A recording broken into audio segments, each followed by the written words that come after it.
समझते हैं कि मैंने डाई प्लेट को ही क्यों लिया। आप मुझसे पूछ सकते हो भाई तुमने डाई प्लेट को पहले क्यों लिया, बेस क्यों नहीं बताया हमें कि बेस बता दो, क्यों नहीं बताया, टॉप प्लेट क्यों नहीं बताया, डाई प्लेट क्यों बताया हमें। आप 5 आप इधर प्लर ले लिए, 5 इधर प्लर ले लिए, यानी 110 की सीट आपकी चलनी है। इसमें हो सकता है 115 की सीट आ रही हो, आप एक तरफ आप बिल्कुल फिक्स रखिए, यानी कि 5 में रखिए, एक तरफ आप 10 मिनट खुला रख दीजिए। बंदा जब सीट को चलाएगा तो एक तरफ मिला के चला लेगा, तो दूसरी तरफ जो भी प्लस आएगा तो आपको बार बार छेड़ना नहीं पड़ेगा। ठीक है, ये चीज़ें कुछ नोटिस पॉइंटेड वाली बात है। ठीक है, हेलो टूल रूम फैमिली, कैसे हो आप लोग। आई होप सब लोग बिल्कुल मस्त हो गए। सो गाइस, आज की वीडियो हम ये जानने की पूरी कोशिश करेंगे कि अगर हमारे पास कोई भी कंपोनेंट होता है, मान लीजिए हमारे पास ये कंपोनेंट है, अगर इसका हमें ब्लैंक टूल बनाना है तो हमें कैसे पता चलेगा कि जो हम इसमें डाई प्लेट रखेंगे उसका साइज़ क्या रहेगा, या फिर इसकी गाइड प्लेट का साइज़ क्या रहेगा, पंच का साइज़ क्या रहेगा, या हमारी बेस प्लेट का साइज़ क्या रहेगा। कहने का मेन मतलब ये है कि हम अगर किसी टूल का मटेरियल कैसे निकालते हैं कंपोनेंट के अकॉर्डिंग। मैं देखो इस वीडियो में पूरी कोशिश करूंगा कि अपने एक्सपीरियंस के बिहाफ पे मैं सारी जानकारी आप लोगों से शेयर करूं। बस आपको इतना करना पड़ेगा, वीडियो को एंड तक देखना पड़ेगा। अगर आप वीडियो को एंड तक देखेंगे तो उम्मीद करता हूं आपको सारा कुछ समझ में आ जाएगा। अगर आपने वीडियो को बीच में अगर छोड़ दिया तो भाई नहीं समझ में आएगा। तो इससे अच्छा है कि इतना टाइम क्यों ख़राब करो 2-4 मिनट देखने का, अभी से चले जाओ।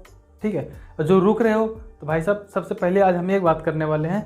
मान चलते हैं कि हमारे पास ये कंपोनेंट है। ठीक है, मैं अगर चाहता तो इससे कोई बिल्कुल सीधा कंपोनेंट ले सकता था, लेकिन आपके माइंड में बहुत सारी बात आती है अगर टेढ़ा कंपोनेंट होगा तब कैसे निकालेंगे, इसलिए मैंने पहले से ही टेढ़ा कंपोनेंट ले रखा है ताकि आपको समझाने में और समझने में काफ़ी आसानी हो जाए। देखिए मैं अपने जो मेरे पास जो भी एक्सपीरियंस रहा है उसके बिहाफ पे सारी कुछ यहाँ पर शेयर करने वाले हैं। जब तक आप लोग एक वीडियो को लाइक करिए, चैनल को सब्सक्राइब करिए, तब तक मैं यहाँ पे बोर्ड को लगाता हूँ और यहाँ पे बोर्ड पे एक्सप्लेन करेंगे, समझने की पूरी कोशिश करेंगे। फटाफट एक बार लाइक करके चैनल को सब्सक्राइब जरूर कर दीजिएगा। वीडियो को देखने के बाद फिर कमेंट करिएगा। दोस्तों, बोर्ड पे समझाने से पहले सबसे पहले कुछ बेसिक जानकारी है वो आपको मैं पहले दे देता हूँ, उसके बाद यहाँ पे समझाता हूँ। सबसे पहला काम क्या होता है समझिए इसको। मान लीजिए मैंने टूल बनाने के लिए बताया, आपको टूल का मटेरियल निकालने के लिए बताया, लेकिन उससे पहले क्या काम होता है। उससे पहले काम ये होता है आपके पास क्या आएगा, या तो आपके पास ड्राइंग आएगी या आपके पास कोई कंपोनेंट आएगा। यानी कि कंपोनेंट के अकॉर्डिंग आपको टूल बना के देना है या आपको ड्राइंग के अकॉर्डिंग टूल बना के देना है। तो इसका मतलब क्या हुआ, सबसे पहले आपको क्या जानना है कि कंपोनेंट बनना क्या है। यानी कि आपको ड्राइंग को पढ़ना है। अगर आपके पास ड्राइंग है, पहले आपको ड्राइंग को पढ़ना है, भाई हमें ड्राइंग में क्या साइज़ मांगा हुआ है, क्या साइज़ हमें बना के देना है, उसके अकॉर्डिंग ही आप टूल डिजाइनिंग करेंगे, उसी के अकॉर्डिंग ही आप टूल का मटेरियल निकालेंगे। ठीक है, ये बात कंफर्म हो गई। अगर आपके पास कंपोनेंट है तो आप कंपोनेंट को चेक करेंगे, कितना साइज आ रहा है, कितनी लंबाई है, कितनी चौड़ाई है, कितनी थिकनेस है, कितना लोड पड़ेगा, टूल आपको किस तरीके का बनाना है। मतलब पहले आप अपने माइंड में कॉन्सेप्ट रखेंगे, या आप मैनुअली स्केच बनाएंगे, या आप ऑटोकैड में स्केच बनाएंगे, जब तक आपको पता चलेगा ना कि भाई हम इस टूल को इस तरीके से बनाएंगे, या हमें आइडिया लग जाता है कि अगर हमने इस टूल को इस तरीके से बनाया, इसमें ये प्रॉब्लम आएगी, इसमें ये प्रॉब्लम आएगी, हम इसे कंपाउंड में बना सकते हैं कि नहीं बना सकते हैं, प्रोग्रेसिव बना सकते हैं कि नहीं बना सकते हैं। ये सारी चीज़ें आपको जब समझ में आए, जब एक बार आप फ्री माइंड में बैठ के उसके बारे में डिसाइड कर सोचेंगे, आपको खुद समझ में आ जाएगा यार अगर मैं ऐसा कर रहा हूँ तो इसमें ये गलती होगी तो ये दिक्कत आएगी, अगर मैं ऐसा करूँगा इसमें ये सही होगा तो इस तरीके से मेरा पीस सही आएगा। ये सारी चीज़ें आपके अंदर कॉन्सेप्ट आएगा, कॉन्सेप्ट आपके माइंड में अपने आप आ जाएगा। लेकिन जब आएगा जब आप रेगुलर काम करेंगे या उस चीज़ के बारे में धीरे धीरे एक्सपीरियंस होता जाएगा, जब ही आता है। ऐसा नहीं है कि भाई कोई नया बंदा आया और उसको कुछ दिन काम किया उसके माइंड बिल्कुल आ जाए, नहीं आएगा भाई, उसको समझ में नहीं आएगा भाई बनना क्या है, बनाना क्या है, मटेरियल कहाँ से लेना है, कितना लेना है। लेकिन आप मेरे साथ जुड़े हुए हो, प्रॉमिस करता हूँ सब कुछ समझ में आ जाएगा। लेकिन धीरे धीरे आप हर वीडियो में कुछ ना कुछ नया सीखेंगे, एक दूसरी वीडियो हमेशा एक दूसरे से कनेक्ट रहती है। ठीक है, चलिए अभी हमारे पास ड्राइंग नहीं, अभी हम ड्राइंग की बात नहीं कर रहे हैं। अगर आप ये कहते हो नहीं हमें पहले ड्राइंग सिखाओ, ड्राइंग की वीडियो ऑलरेडी मैंने नहीं डाला है अभी तक, लेकिन डाल दूंगा। आपको पहले ड्राइंग को देखना भी सिखा दूंगा। बस अभी तो इस वीडियो को देख के जाओ, शायद 1 दिन या 2 दिन के अंदर आपको ड्राइंग की वीडियो आ जाएगी। ठीक है, पहले आपको क्या करना हो तो मैंने आपको क्लियर कर दिया, ड्राइंग को देखना या आपके पास जो सैंपल है उसको देखना और समझना। उसके बाद आप डिसाइड करेंगे कि आपको टूल क्या बनाना है। फिर टूल बनाने के बाद आपको ये लगेगा भाई मुझे टूल इस तरीके का बनाना है, फिर आप मटेरियल निकालेंगे। फिलहाल अभी हम मटेरियल निकालने के बारे में बात करने वाले हैं। ठीक है, चलिए मान लेते हैं आज हम इसके ब्लैंक टूल बना रहे हैं। ठीक है, और ब्लैंक टूल बना रहे हैं, मोटी सीट है, इसके लिए हमें ज़रूरत नहीं है कि हम स्टीपर प्लेट में लगाएं। स्टीपर प्लेट हम ज़्यादातर इसलिए लगाते हैं कि जो हमारा सीट हो, यानी कि हमारे जो कंपोनेंट हो वो बैंड ना हो। जैसे कि मान लीजिए पतली सीट हुई, ठीक है, पतली सीट हुई तो भी बैंड होने के चांस होते हैं। कोई बड़ा पीस कट रहा है मान लीजिए कोई बड़ा पीस कट रहा है तो वो बेंड होने के चांस होते हैं, उस जगह हम स्टीपर प्लेट लगाते हैं ताकि स्टीपर आए, पहले सीट को पूरा दबाए, फिर कंपोनेंट को काटे, ठीक है, वहाँ पर हम स्टीपर प्लेट लगाते हैं। कोई पीस अगर हमारे पास छोटा होता है, थिकनेस ज़्यादा होती है, हमें इतना अंदाज़ा रहता है कि भाई इसको हम काटेंगे तो ये दबेगा नहीं, यानी कि बेंड नहीं हो सकता, तो हम उसको गाइड बना लेते हैं, ठीक है। ये डिफरेंस होता है स्टीपर प्लेट और गाइड प्लेट। कोई पूछे तो इसलिए मैं पहले क्लियर कर चल रहा हूँ, ठीक है। हालांकि इसके ऊपर किसी दिन और भी डिटेल वीडियो बनाएंगे, लेकिन यहाँ तक आपको काफ़ी चीज़ समझ में आ जाएगी। चलिए हम इसको गाइड में टूल बनाने वाले हैं। अब इसका मटेरियल निकाल लेते हैं, ठीक है। मटेरियल कैसे निकालेंगे वो चलो देख लेते हैं। सबसे पहले हमारा एक कंपोनेंट है, कंपोनेंट का जो भी साइज़ है आप वो चेक कर लेंगे। चलिए पहले मैं यहाँ कंपोनेंट को बना देता हूँ फटाफट। इसके लिए देखो सिंपल से क्या था, कभी स्केच भी करना हुआ, आपको कोई भी चीज़ स्केच करना हुआ, किसी को स्केच करके देना हुआ, कंपोनेंट है तो सबसे बढ़िया चीज़ तो ये होता है, आप कंपोनेंट को ऐसे रखो, चाहे एक पेपर पर रखो चाहे कहीं भी रखो, और इस तरीके से आप स्केच कर सकते हो, कोई प्रॉब्लम नहीं, ठीक है। मैं थोड़ा यहाँ जल्दी में कर रहा हूँ और आप लोग आराम से करेंगे, बहुत अच्छा स्केच बन जाता है, बिल्कुल हूबहू, ठीक है। मान लीजिए ये अपना बन गया ये स्केच यहाँ पे, ठीक है। ये मेरा कंपोनेंट है भाई, ये कंपोनेंट मेरे को काटना है, ठीक है। अब मुझे डाई प्लेट कितनी बड़ी लेनी वो देख लेते हैं, ठीक है। अब ये प्लेट यहाँ से यहाँ आएगी और यहाँ से यहाँ आएगी और ये रही प्लेट, ठीक है। ये मेरी डाई प्लेट हो गई, ठीक है, ये डाई प्लेट होगी। अब भाई डाई प्लेट मैंने लेनी कितनी बड़ी है, बात तो ये आ रही है ना। देखो डाई प्लेट हमारा मेन काम क्या है, मुझे ये देखना है कि यार सीट अगर मेरी 5 mm की है, इसका मतलब लोड तो पड़ेगा, लोड पड़ेगा तो इसका मतलब ये हुआ कि मैं यहाँ पर जगह भी ज़्यादा छोड़ूँ, यहाँ से और यहाँ के बीच में। अगर मैं जगह कम छोड़ता हूँ तो यहाँ पर जगह कम रहेगी और यहाँ से फटने के चांस ज़्यादा होंगे, ठीक है, क्योंकि सीट मेरी मोटी है। अब मैं क्या करूँगा, कम से कम मतलब डाई के लाइफ के ऊपर है। अगर आप 35 भी लेंगे तो भी चलेगा, 30 लेंगे तो भी चलेगा, चलने के लिए मना नहीं करेगा। लेकिन बात तो ये है कि भाई अगर उसकी लाइफ ज़्यादा लेते हैं तो ज़्यादा अच्छी बात है ना। मान लीजिए ठीक है, आप 500 रुपये का कोई मटेरियल ले रहे थे, 500 जगह पे 600 आ रहा, कोई बात नहीं, वन टाइम की तो बात है भाई, यहाँ 100 रुपये एक्स्ट्रा लगा, लेकिन वन टाइम की बात है। कहीं आपने अगर इसको हार्डिंग करवा दिया, वायर कट करवा दिया, सारा काम करवा दिया और आपकी थोड़ी सी कंजूसी के चक्कर वगैरह क्रैक हो गए तो आपको लेने के देने पड़ जाएंगे, ठीक है। उस कंडीशन में क्या है, मटेरियल हमेशा फालतू लेके चलना चाहिए। फालतू लेने से बहुत सारी चीज़ों का फ़ायदा होता है, ठीक है। बाय द वे कल को आपको कुछ और चीज़ें उसमें एक्स्ट्रा ऐड करनी है, ऐड करवानी है, कोई सेगमेंट लगाना, कोई भी बात पड़ जाती है तो आपके पास मटेरियल ज़्यादा होना चाहिए हमेशा। इस बात का हमेशा ध्यान रखिए, मटेरियल में कंजूसी ना करिएगा, ठीक है। अब आपकी बात ये आती है कि यहाँ पे कितना ले, यहाँ पे कम से कम मेरे हिसाब से 30 नहीं 35 नहीं, कम से कम 40 मिलीमीटर रखिए, ये डाई की सेफ्टी के लिए। वैसे 30 में चल जाएगा, कोई दिक्कत नहीं है। मोटा मान चलते हैं, हमारा एक चीज़ मान चलते हैं, ठीक है, ये मानते ये चीज़ मान चलते हैं, हमारा जो कंपोनेंट का साइज़ है ये मान चलते हमारा 80 mm है, ठीक है। ये 80 mm है, मैं इधर 40 प्लस रख रहा हूँ, इधर यहाँ पे 40, यहाँ पे 40 रख रहा हूँ, ठीक है। यहाँ पे मैंने 40 प्लस कर दिया, ठीक, दोनों साइड में 40 इसलिए करो ताकि इसकी सेफ्टी रहे, मतलब एक तरह के साइज ही निकल गया, ये आपको साइज ही निकल गया। कुछ कंपोनेंट आपका इस तरीके से रहेगा तो आप साइज निकाल सकेंगे, एक आपको मतलब एक तरह से आपको कॉन्सेप्ट पता चल जाएगा, यानी फार्मूला पता चल जाएगा। 80 ये हो गया, 40 ये हो गया, ठीक है, 120 हो गया और ये कितना हो गया 40, ठीक है। अब हो गया 160 है, ठीक है, यानी कि 80, देखिए 80 प्लस 40, ठीक है। अब आप देख लीजिए यहाँ पे कितना हो गया आपका 160 mm, ठीक है। हम इसकी चौड़ाई जो रखेंगे यहाँ से यहाँ तक की साइज 160 mm, ठीक है, 160 mm रखेंगे, ओके, क्लियर हो गया। हमने 40 ले लिया ताकि हमारी डाई की सेफ्टी ज़्यादा रहे, ठीक है, ये हो गया। अब इसकी बात करें, अगर मान लीजिए हमारा ये यहाँ से 100 mm है, यहाँ पे 100 mm है, ठीक है। अब ये 100 mm होता है हमारा ये कंपोनेंट, हम यहाँ पर भी 40 प्लस कर रहे हैं, यहाँ पर 40 प्लस कर रहे हैं और 40 हमारा 100 कितना हो गया अब हमारा यहाँ पे 180 mm, ठीक है। यहाँ पे हमारा हो गया 180 mm, यानी कि अभी मैं इसको हटाता हूँ। अब बात करते हैं कि हमारा मतलब क्या निकल कर आया सामने, हमारा ये निकल कर आ गया कि हम इसकी जो लंबाई ले रहे हैं, यानी कि ये साइज़ हमारा ले रहे हैं हम यहाँ पे 180 mm, ये साइज़ जो हम ले रहे हैं आपका, आप देख सकते हैं यहाँ पे हमने लिया 160 mm, ठीक है। अब बात एक ये भी आती है, भाई हमने 40 mm लिया, 40 में हम करने क्या क्या वाले हैं, ठीक है, हमें ये भी तो देखना है। ऐसा नहीं हमने ले ही लिया, हमें तो ये भी देखेंगे कि हमें ड्रिल डबल बोल्ट उनके लिए भी तो जगह चाहिए, उसी के लिए तो हमने यहाँ पे 40 को प्लस लिया, यहाँ पर भी हमने 40 प्लस किया। क्यों किया, देखिए मान लीजिए ठीक है, आप यहाँ पर एक पट्टी लगाएंगे, कुछ इस तरीके से पट्टी आएगी आपकी, कुछ यहाँ पर इस तरीके से पट्टी आती है, ठीक है, यानी कि 2 साइड के ब्लॉक आएंगे जिसके अंदर से सीट होकर जाएगी, ठीक है, क्लियर हो गया आपको। अब हम यहाँ पर क्या करेंगे, यहाँ पर हम एक बोल्ट कर रहे हैं, एक बोल्ट हम यहाँ कर रहे हैं, यहाँ पर हम एक डबल कर रहे हैं, यहाँ पर एक बोल्ट कर रहे हैं, यहाँ पर एक बोल्ट कर रहे हैं, यहाँ पर एक डबल कर रहे हैं।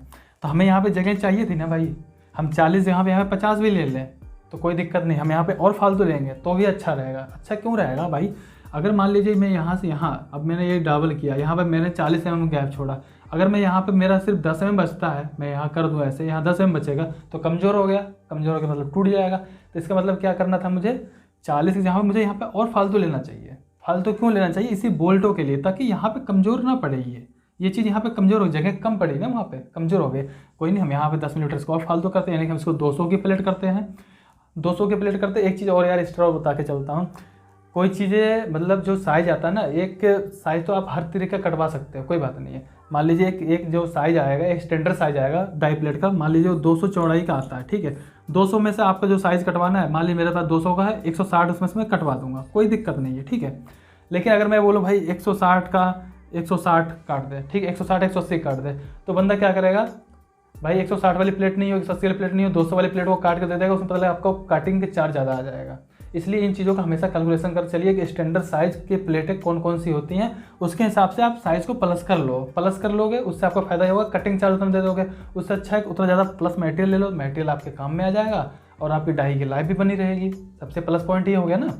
कहीं अगर आपने दिमाग ये लगाया कि नहीं यार मेरा तो यार मटेरियल यहाँ 20 mm बच रहा है, अगर ये सोचो यार अगर वो 20 mm तुम्हारी 200 वाली प्लेट में अगर 20 mm काटेगा वो, तो कटिंग चार्ज उतना लगा देगा, जब कटिंग चार्ज उतना लगा देगा आपकी प्लेट उससे ज़्यादा महंगी पड़ गई। हाँ तो भाई ये बात तो समझ में आ गई ना आप लोगों को, भाई अगर कोई मटेरियल आप 200 का ले रहे हो, अगर आपने सोचा 180 का कटवा लेता हूँ, तो जितने का ससुरा तुम्हारा मटेरियल नहीं होगा ना, उससे तो कटिंग चार्ज ले लेगा तुमसे। इससे अच्छा तो यही है भाई तुम 200 वाला ही मटेरियल क्यों ना ले लो, उससे आपको बहुत सारा फायदा हो जाएगा। हम बताते हैं क्या क्या फ़ायदा हो सकता है आपको।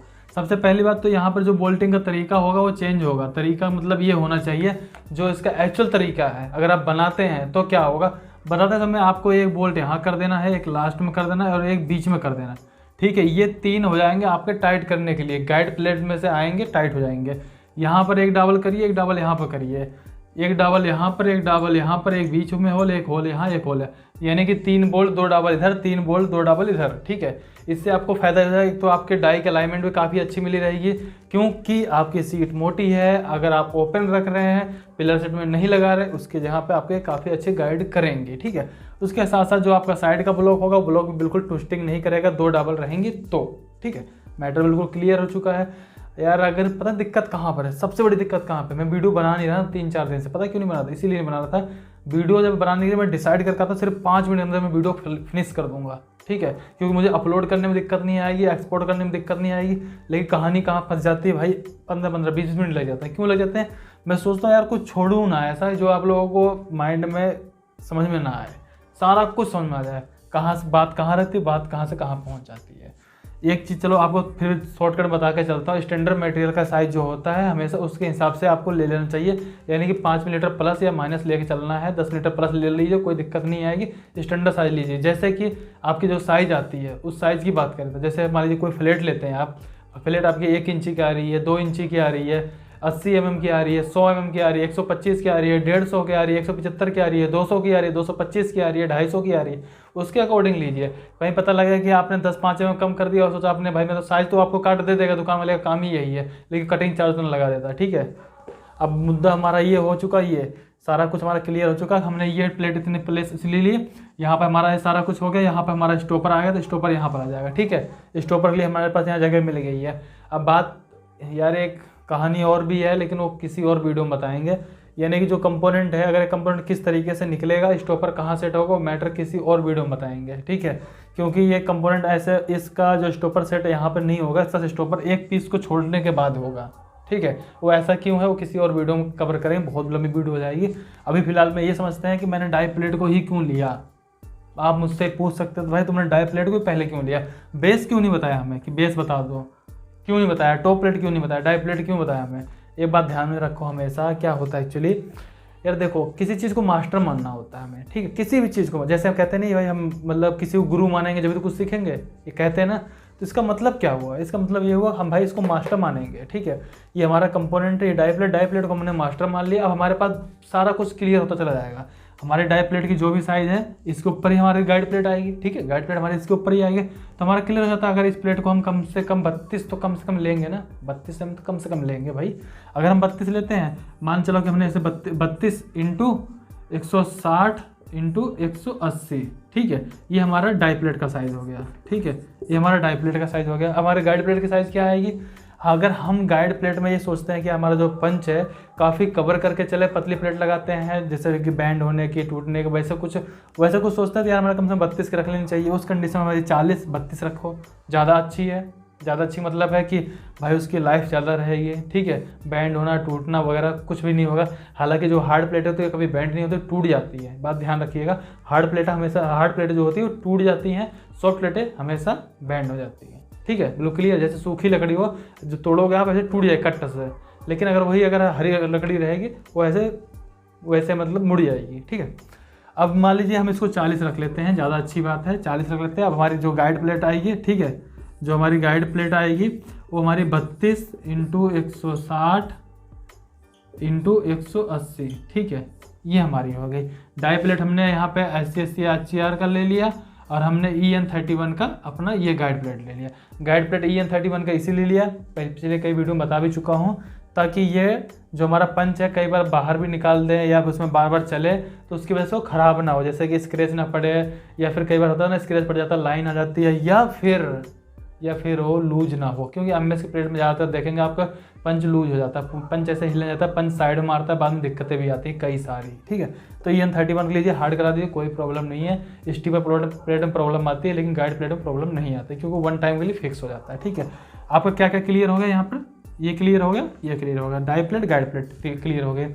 साइड की पट्टी आपको वैसे लगानी है जैसे कि मान लीजिए 5 mm सीट है तो 5 mm आपको यहाँ पे छोड़ देना है, ठीक है। इस साइड में 5 mm छोड़कर आपको ये साइज निकाल कर यहाँ पे पट्टी लगा देनी, ऐसे इसको लगा देनी है। हो सकता है आपके सीट कम ज़्यादा की आती हो, यानी कि हो सकता है कि आपका जो ब्लैंक का साइज जो भी निकल रहा हो, मान लीजिए 100 था, आप 5 आप इधर पलट ले लिए, 5 इधर पलट, यानी 110 की सीट आपकी चलनी है इसमें। हो सकता है 115 की सीट आ रही हो, आप एक तरफ आप बिल्कुल फिक्स रखिए, यानी कि 5 mm रखिए, एक तरफ आप 10 मिनट खुला रख दीजिए। बंदा जब सीट को चलाएगा तो एक तरफ मिला के चला लेगा, तो दूसरी तरफ जो भी प्लस आएगा तो आपको बार बार छेड़ना नहीं पड़ेगा, ठीक है। ये चीज़ें कुछ नोटिस पॉइंटेड वाली बात है, ठीक है। ये तो हो गया आपका यहाँ तक का क्लियर, ठीक है। अब बात आती है कि भाई हमारा डाई प्लेट होगा, ये हो गया। अब बेस आता है, भाई हमें बेस कितना बड़ा लेना चाहिए, ठीक है। यहाँ मैंने 40 का लिया, मैं 50 का बेस लूँगा। क्यों? क्योंकि भाई 40 जो मेरी डाई प्लेट है उससे थोड़ी सी हैवी तो लूँगा बेस, ताकि वो बैंड वैंड ना हो, क्योंकि लोड पड़ेगा। कोई बात नहीं, मैंने 50 का लेना है।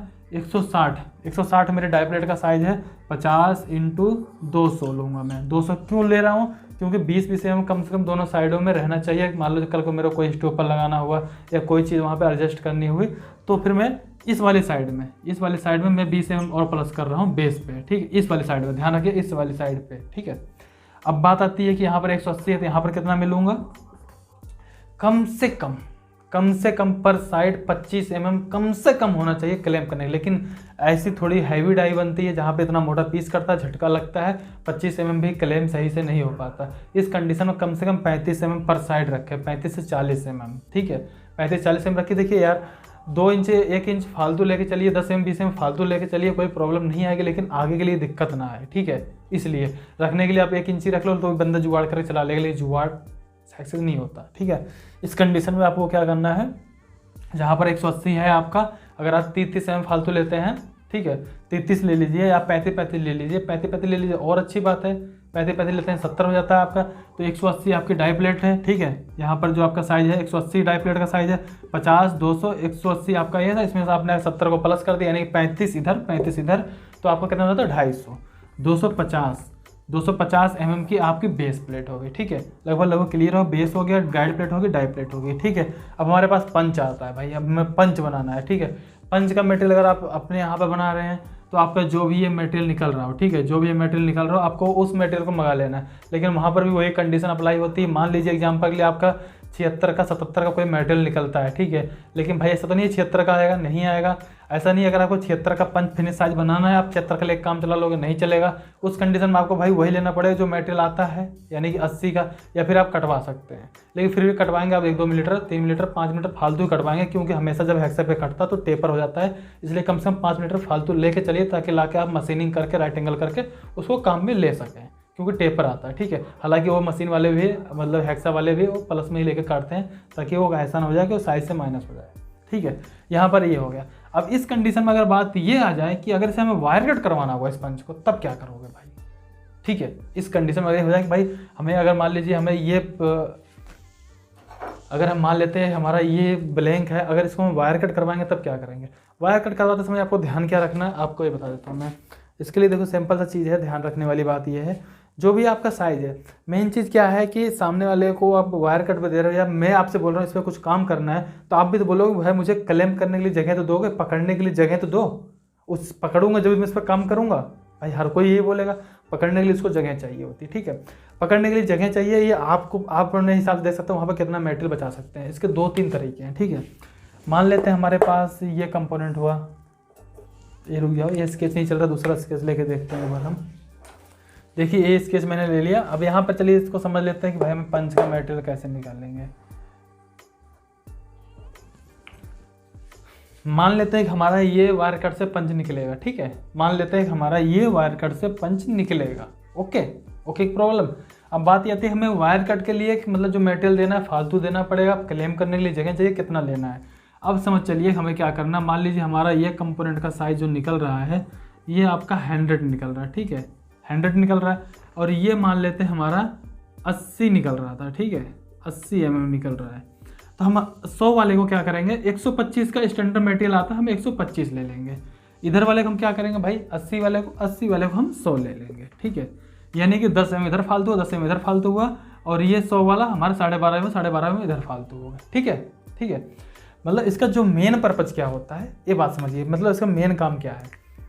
मेन काम ये होता है कि आपका 2 साइड में मटेरियल ज़्यादा होना चाहिए, ठीक है, 2 साइड में ज़्यादा होना चाहिए, ताकि जो उनका बेस होगा, मान लीजिए उनका बेस हो गया आपका ये, तो यहाँ से ये इस पे पीस को क्लेम कर लेंगे, यहाँ से क्लेम कर लेंगे और यहाँ से इसको क्लेम कर लेंगे और इसको काट देंगे, ठीक है। इसका मतलब ये हो अगर यहाँ पर 5 mm बचता है तो भी कोई प्रॉब्लम नहीं है, यहाँ पर 5 mm बच रहा तो भी कोई प्रॉब्लम नहीं, बस आप यहाँ पे 10 से 15 mm पर साइड दे दीजिए। लेकिन ये डिपेंड भी करता है आपका पंच, यानी आपका मटेरियल कितना हैवी, ज़्यादा हैवी है तो थोड़ा सा और ज़्यादा देना पड़े ताकि क्लेम करने प्रॉब्लम ना, नहीं पता लगे लटक जाए या टूट जाए या गिर जाए, ठीक है। ये इतना ही सिंपल सा फंडा होता है। मेन मकसद इसका ये होता है कि 2 साइडों में कम से कम आपको 10 से 15 मिलीमीटर तक देना पड़ता है, ठीक है। और 2 साइडों में आप 5 मिलीमीटर रखते हैं कोई प्रॉब्लम नहीं है, क्योंकि बस इसका मेन मकसद ये होता है कि भाई जब कटेगा तो अलग ना हो जाए, इसलिए अंदर अंदर ही चलना होता है, ओके। बिल्कुल सिंपल सी बात है, कोई प्रॉब्लम नहीं है। इसको आप 1-2 बार करके देखो, आपको खुद समझ में आ जाएगा भाई कहाँ पे कितना होता है। और या तो 1-2 बार वायर कट वाले के पास बैठो, उससे बात करो, उसको देखो, तुम्हें आपको समझ में आ जाएगा यार कितना बड़ा मटेरियल उसको लेना पड़ता है, क्यों लेना पड़ता है। खुद ऐसे प्रैक्टिकल देख कर आओ, जैसे आप प्रैक्टिकल देख कर आओगे वो वायर कट पे वो लगाएगा, आपको दिखाएगा, आप देखोगे, आपको खुद समझ में आ जाएगा यार अच्छा यहाँ पे ऐसे लगता है, अच्छा यहाँ पे ऐसे लगता है, ठीक है ठीक है, अगर मैं यहाँ पे इतना मटेरियल बचा सकता हूँ, यहाँ मुझे इतना मटेरियल फालतू देना पड़ेगा इसलिए देना पड़ता है। और भी उसके बाद चलो ठीक है, मान लेते हैं कि आपने मटेरियल लिया, यहाँ पर आपका फालतू मटेरियल निकल भी गया, कोई बात नहीं। जब आपने हार्ड करवाया, कल को आपको कोई भी पंच निकलवाना हुआ तो कोई पंच निकलवा सकते हो, उसका हेड बना के आप यूज कर सकते हैं। बहुत भी तरह के पंच बनते हैं, बहुत तरह के पंच निकलते हैं। मैंने हर वीडियो में इसका जिक्र किया हुआ, पहले भी मैंने कंपाउंड वीडियो बताया इसमें बताया हुआ था। तो ये सारे फंडे हैं। इसके ऊपर एक पंच प्लेट लगानी है आपको, तो मान लीजिए आपका, मान लेते हैं हमारा ये, इसको हटाते हैं यहाँ से, मान लेते हैं हमारा ये पंच हो गया, ठीक है। अब हमें क्या करना है, यहाँ पर हमें एक पंच प्लेट लगानी है, ये तो करना है ना, पंच प्लेट लगानी है। तो हमारे पंच प्लेट ये आ गई भाई, ये हमारी पंच प्लेट आ गई, लो ये इसके ऊपर आ गए, यहाँ पर एक बोल्ट हो गया, एक बोल्ट यहाँ हो गया, एक बोल्ट यहाँ हो गया, यही हम उठा के यहाँ पे लगा देंगे, कोई दिक्कत है ही नहीं, ठीक है। 25 mm प्लेट लेंगे, इसको उठा के यहाँ लगा देंगे, यानी कि हमारी पंच प्लेट का पंच मटेरियल निकल गया, पंच का मटेरियल निकल गया, ये ब्लॉकों का निकल गया, डाई प्लेट का निकल गया, गार्ड प्लेट निकल गया, बेस का निकल गया। मतलब मेन चीज़ कहाँ पे क्या चीज़ यूज होगी, क्या चीज़ ज़रूरत है, वो चीज़ देख के उसके हिसाब से हमें डिसाइड करना होता है, ठीक है। इसमें बहुत सारी चीज़ें और हैं, जैसे कि भाई हम वायर कट ड्रिल वगैरह कहाँ लगाएंगे, वो सब हम अगली वीडियो में कवर करने की कोशिश करेंगे। नहीं तो वीडियो भाई से इतनी लंबी जाती है, कोई वीडियो के यहाँ तो देखता ही नहीं है, सबसे बड़ी प्रॉब्लम थी, इसलिए मैं सोचता हूँ छोटी वीडियो बनाऊँ, लेकिन नहीं बना पाता इन्हीं सब डिटेल की वजह से। चलो ठीक है, लगभग मतलब देखो इसमें लगभग सारा कुछ आप लोगों को क्लियर हो चुका होगा। फिर भी कोई डाउट लगता है आपको कि भाई कैसे करना है, क्या है, तो अगर मान लीजिए हाँ ठीक है, मान लीजिए कोई अगर राउंड मटेरियल है, मेन चीज़ आपका वर्किंग क्या है, ठीक है, आपका काम कितनी दूर में हो रहा है, आप ड्रिलिंग कहाँ कर रहे हैं, बोल्टिंग कहाँ कर रहे हो, कम से कम मान लीजिए कहीं कोई कंपोनेंट है, मान लीजिए अब एक कंपोनेंट है, आप इसके बगल में थोड़ी नहीं यहाँ पे डबल कर दोगे, बगल में डबल कर दो, यहाँ पे कमजोर टूट जाएगा, कम से कम यहाँ से 20 mm गैप दोगे ना आप, मतलब होल से 20 mm गैप दोगे ना, तो सीधी सी बात है 20 mm वो आपका प्लस हो गया, उसके बाद आप होल लगा रहे हो, उसके बाद भी बाहर थोड़ा सा मटेरियल चाहिए होगा। जैसे कि मान लेते हैं हमारा ये कंपोनेंट कट रहा है, अब मैं बोलूँ कि भाई यहीं डबल कर दूँ तो एक डबल सक्सेस हो जाएगी, यहाँ से टूट नहीं जाएगी। अब मुझे तो ये करना है कि डबल मुझे यहाँ देनी है, कम से कम मेरा 20 mm यहाँ बच गया हो और करीब 10 से 15 mm यहाँ बच गया हो। ठीक है, बस यही चीज़ है। यही चीज़ मैं इधर से कैलकुलेशन करूँ, यहाँ कैलकुलेशन, यहाँ कैलकुलेशन कर दूंगा, मटेरियल निकाल के हाथ में पकड़ा दूंगा, भैया ले अपना कांड करके दे दिए इसको, बात खत्म। तो यार ये कुछ तरीके हैं, कुछ इस तरीके से मटेरियल को निकाला जाता है। ये चीज़ें आपको बहुत हार्ड भी लग सकती हैं पहली बार, अगर आपने देखा है, समझा है, तो इसी को आप 2 बार 4 बार कर देखिए तो आपको लोग ऐसा लगा खिलौना लगेगा। मतलब सिर्फ नज़र से देख के बताओगे हाँ भाई 100 बाई 150 200 बाई ले ले, ऐसे बोलोगे आप, हवा में बोलोगे भाई, तुरंत बोलोगे ऐसे। कितना है यार, ये तो 100 बाई, अच्छा ठीक है 80 और 100 लग रहा है, ठीक है कोई बात नहीं, 100 बाई 150 ले ले, 100 बाई 100 की ले ले, ऐसे 1 मिनट में बताओगे आप। कब जब आप प्रैक्टिकल बार बार करते रहोगे आपको खुद ब खुद एक्सपीरियंस हो जाएगा, आपको खुद ब खुद कॉन्फिडेंस आ जाएगा, हाँ यार सही है।